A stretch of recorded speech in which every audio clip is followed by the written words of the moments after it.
Apa itu logam berat di laut?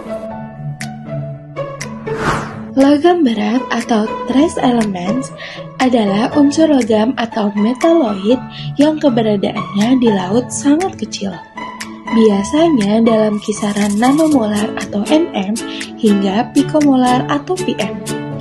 Meskipun jumlahnya sangat sedikit, unsur-unsur ini memiliki peran penting dalam proses kimia, biologi, dan juga geologi di laut.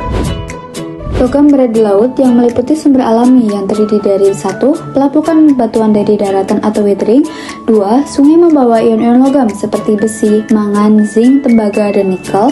Yang ketiga, ada debu mineral dari gurun, abu vulkanik, dan garam laut. Dan yang keempat, ada gunung api bawah laut yang mengeluarkan besi, mangan, tembaga, zinc, dan kobalt. Yang selanjutnya yaitu sumber antropogenik atau yang berasal dari manusia. Yang pertama adalah limbah industri yang dapat melepaskan logam berat seperti merkuri, timbal, kadmium, dan kromium ke perairan maupun ke tanah. Yang kedua ada pertambangan dan smelter. Yang ketiga ada pembakaran bahan bakar fosil. Dan yang keempat ada limbah domestik dan pertanian. Contoh trace elements utama dan perannya. Yang pertama besi, makronutrien penting untuk fotosintesis fitoplankton. Banyak berasal dari debu gurun Sahara dan ventilasi hidrotermal. Yang kedua mangan, penting dalam reaksi oksidasi reduksi, sangat reaktif, mudah membentuk oksida yang mengendap di sedimen. Yang ketiga seng, sebagai kofaktor enzim karbonik anhidrase, mendukung fiksasi CO2 fitoplankton. Profilnya mirip nutrien, rendah di permukaan karena terpakai, meningkat di kedalaman. Yang keempat, tembaga, dalam jumlah kecil sebagai kofaktor enzim, dalam jumlah besar bersifat toksik bagi organisme laut. 5. Nikel Ni, penting bagi bakteri penghasil metan dan beberapa enzim mikroba. 6. Kadmium atau CD. 1. Mirip Zn, mengikuti pola konsumsi biologi. Terus yang kedua bermanfaat dalam enzim tertentu, tetapi bisa toksik pada konsentrasi tinggi. Terus yang ketujuh merkuri atau Hg, terutama salah satu yang paling berbahaya. 2. Diubah oleh bakteri menjadi metilmerkuri yang sangat toksik dan dapat bioakumulasi dalam rantai makanan. Faktor yang mempengaruhi distribusi. Yang pertama itu ada produktivitas biologis. Jadi fitoplankton ini akan menyerap logam untuk pertumbuhan sehingga kadar logam di permukaan rendah dan meningkat kembali ketika organisme mati dan terurai di kedalaman. Yang kedua ada kondisi redoks. Di area minim oksigen atau juga disebut dengan anoksik, logam seperti Fe dan Mn lebih larut, sedangkan di area beroksigen tinggi, logam akan cenderung mengendap.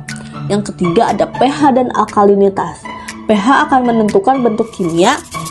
Jika pH rendah, logam akan lebih larut, tapi jika pH tinggi, logam akan lebih mudah mengendap. Yang keempat ada partikulat dan koloid. Logam dapat menempel pada partikel lalu tenggelam, sehingga keluar dari kolam air melalui proses Carpentine. Yang kelima ada transport arus. Arus dan upwelling memindahkan logam secara horizontal dan vertikal antar wilayah laut. Yang keenam ada masukan atmosfer. Debu dari daratan seperti Sahara akan membawa logam seperti besi ke laut, meningkatkan konsentrasi logam di permukaan. Dampak ekologis dan lingkungan. Peran positifnya yaitu ada mikroorganisme membutuhkan logam sebagai kofaktor enzim. Misalnya Fe, fotosintesis, respirasi, dan juga ada Zn, Co, seperti metabolisme karbon, dan ada juga Cu, proses oksidasi sampai reduksi. Seperti itu teman-teman. Beberapa logam menjadi racun pada konsentrasi tinggi. Yang pertama, merkuri. Bioakumulasi dalam ikan berbahaya bagi manusia. Yang kedua, timbal, mengganggu sistem saraf organisme laut.